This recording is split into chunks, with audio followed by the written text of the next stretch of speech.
in giving away the control, you got it. You got the kind of control you wanted. That's to say, where you had a loving relationship to the world, but you didn't have to make up your mind what it should do. You let it decide.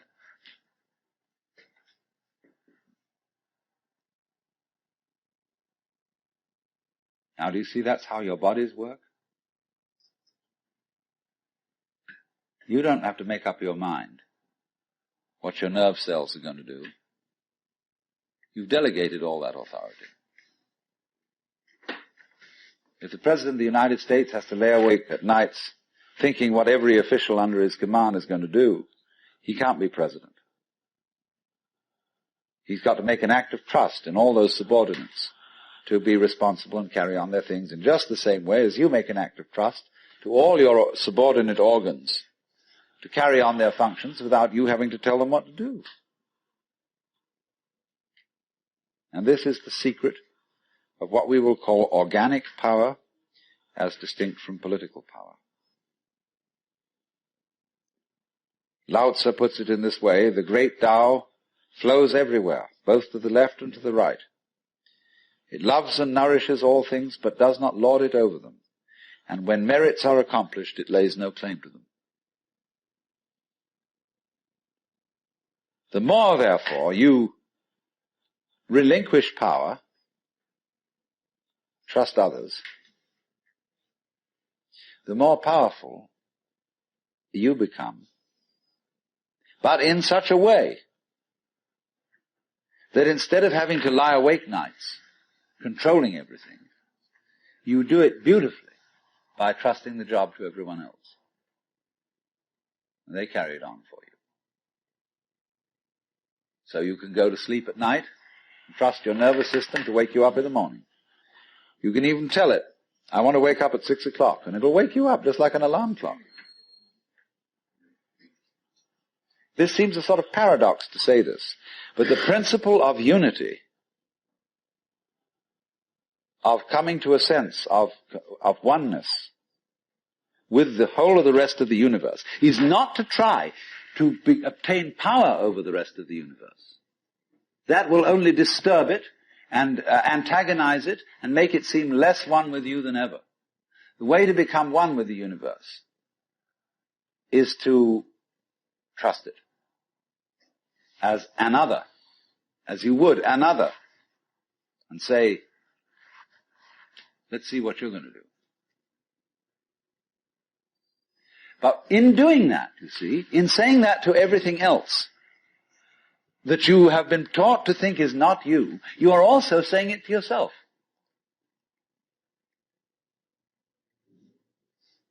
Because finally, as I pointed out, you do not know where your decisions come from. They pop up like hiccups. And when you make a decision, people have a great deal of anxiety about making decisions. There's this guy farmer, who ordered a help man to come in, and found he was an extraordinarily efficient worker, because the first day he put him on sawing logs. And he sawed more logs than anybody had ever sawed. It was fantastic. But it was all done in one day. So the next day he put him on to mending fences.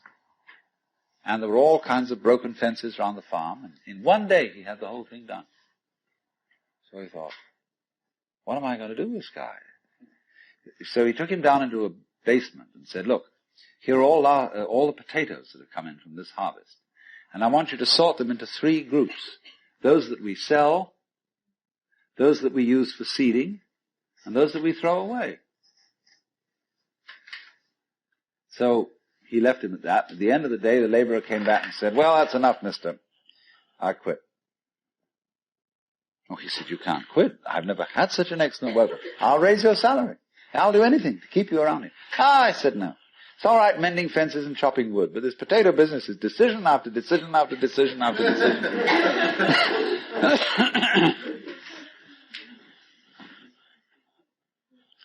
So when we decide We're always worrying. Did I think this over long enough? Did I take enough data into consideration? And if you think it through, you find you never could take enough data into consideration. The data for a decision in any given situation is infinite. So what you do is, you go through the motions of thinking out what you will do about this. And then when the time comes to act, you make a snap judgment.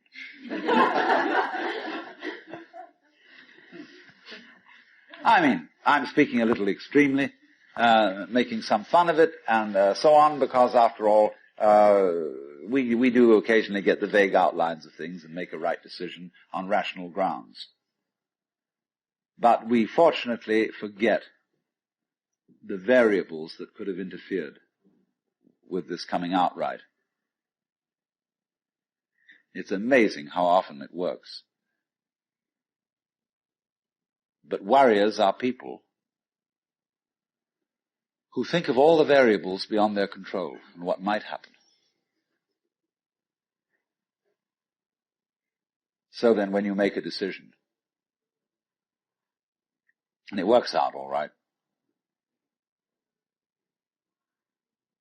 I think very little of it has much to do with your conscious intent and control. But somehow or other, you are able to decide and control things more harmoniously if you delegate authority. That's why very great businessmen are those who can delegate authority. Trust others to work for them. Because those are people developing businesses on the same basic structure that is fundamental to a living organism. Delegation of authority. It loves and nourishes all things, but does not lord it over them. And you see, then, what is happening is this. The more you let go of it and trust it, as if it were quite other than you,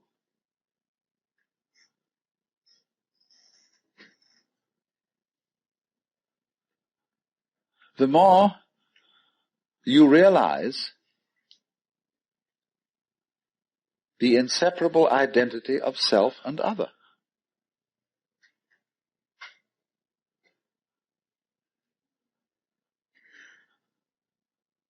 To go back, if you try to find the identity of self and other by subjecting other to self, no go.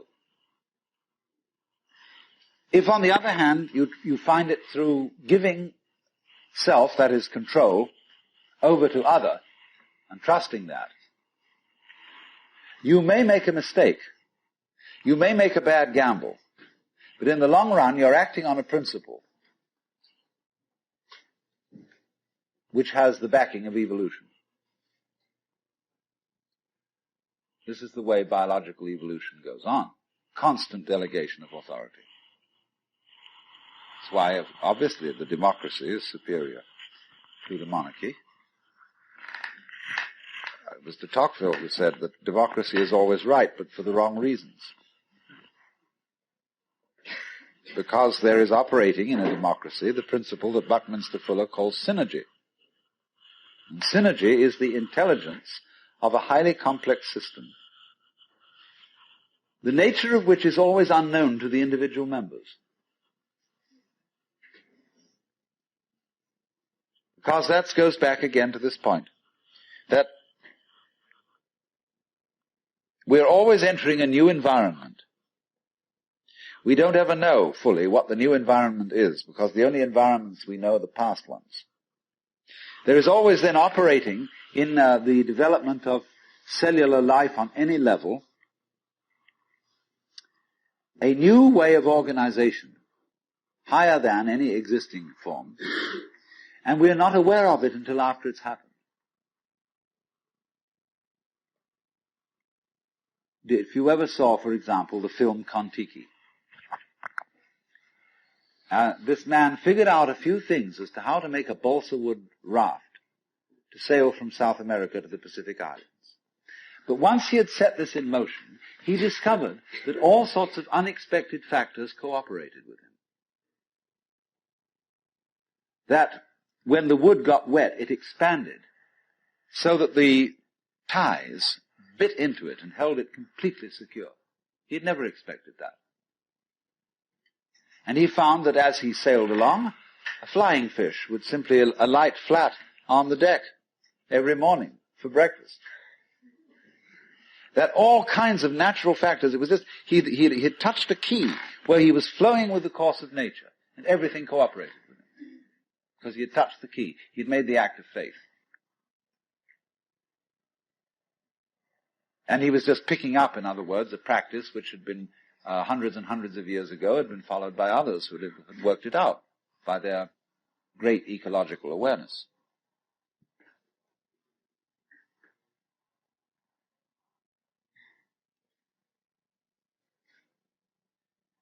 So we do come out of this way of thinking to something which has, I would say, the most enormously creative and revolutionary social consequences.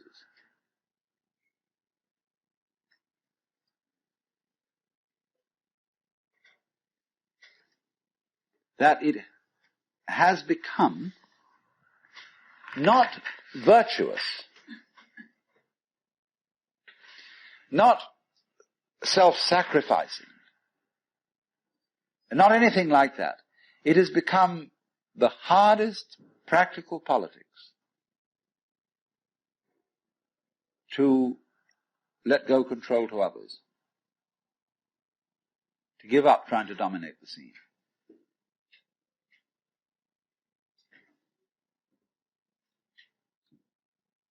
Also, in a parallel way, it has become at this time in our history very much hard practical politics.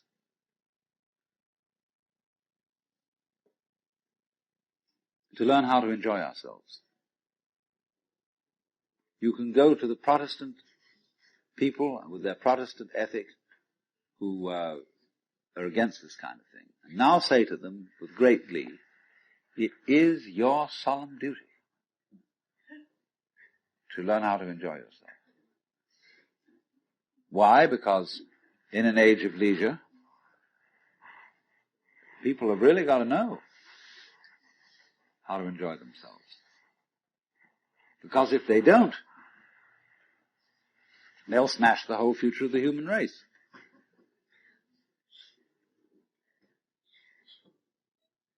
So a utopia has become not some sort of a dream, but an urgent necessity. We can't do without it. Because if we try to do without it, what's going to happen is that we are going to terminate our race in a mutual massacre of scapegoats.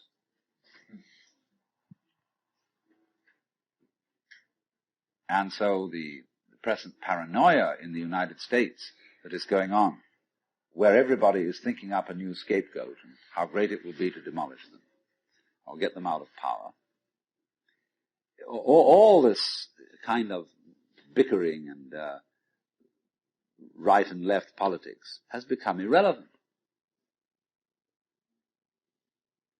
Because we now have the opportunity of trusting our own intelligence, our own technology,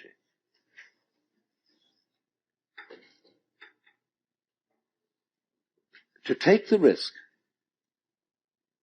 of doing what we want, which will work to the extent that we realize that what I want, basically, what I really want is what you want. And I don't know what you want.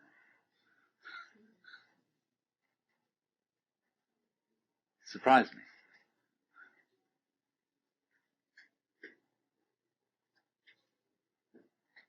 But that's the kinship between I and thou. So when I ask, I go right down to the question, should we start it with, what do I want? The answer is, I don't know. When Bodhidharma was asked, who are you? Which is another form of the same question. He said, I don't know. Planting flowers to which the butterflies come. Bodhidharma says, I know not. I don't know what I want. Well, when you don't know what you want, you've reached the state of desirelessness.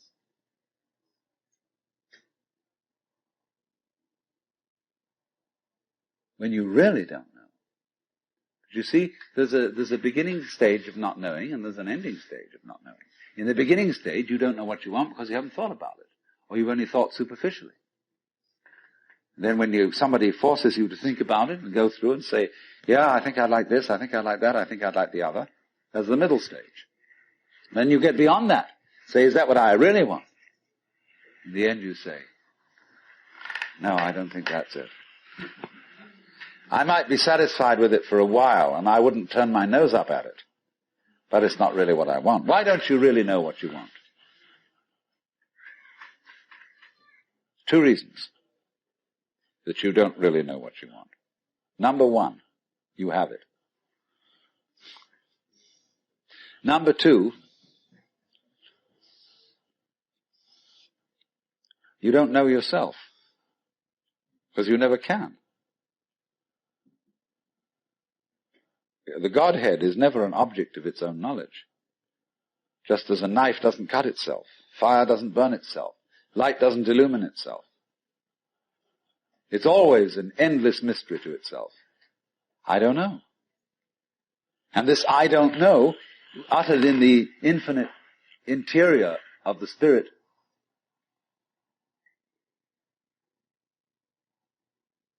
this I don't know is the same thing as I love, I let go, I don't try to force or control. It's the same thing as humility.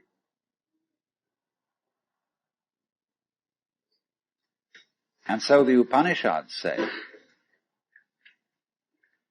if you think that you understand Brahman, you do not understand. And you have yet to be instructed further. If you know that you do not understand, then you truly understand.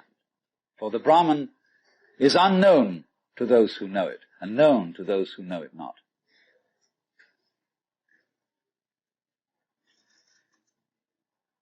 And the principle is that any time you, as it were, voluntarily let up control, in other words, cease to cling to yourself, you have an access of power. Because you're wasting energy all the time in self-defense. Trying to manage things, trying to force things to conform to your will. The moment you stop doing that, that wasted energy is available. And therefore, you are, in that sense, having that energy available, you are one with the divine principle. You have the energy. When you're trying, however, to act as if you were God, that is to say, you don't trust anybody and you're the dictator and you have to keep everybody in line, you lose the divine energy. Because what you're doing is simply defending yourself. So then, the principle is, the more you give it away, the more it comes back. Now you say, I don't have the courage to give it away. I'm afraid.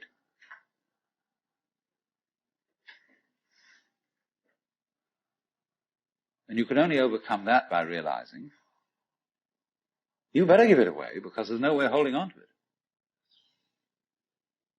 The meaning of the fact, you see, that everything is dissolving constantly, that we're all falling apart, we're all in a process of constant death, and that the world we hope men set their hearts upon turns ashes, or it prospers, and like snow upon the desert's dusty face, lighting a little hour or two is gone. You know, all that Omar Khayyam jazz.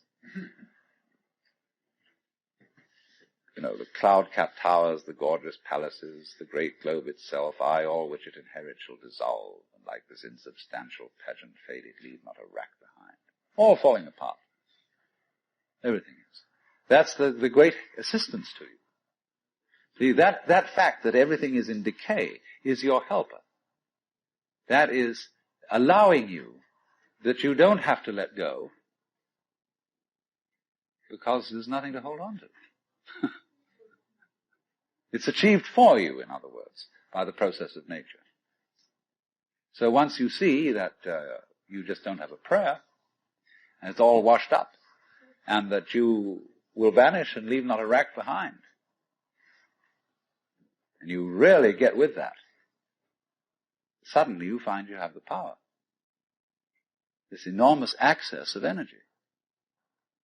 But it's not power that came to you because you grabbed it. It came in entirely the opposite way. And power that comes to you in that opposite way is power with which you can be trusted. Of course, what we've been talking about is not so much a set of ideas as an experience, or shall we say experiencing. And this kind of seminar, in comparison with encounter groups or workshops of various kinds, or experiments in sensory awareness, is now being called a conceptual seminar. Although I'm not talking about concepts.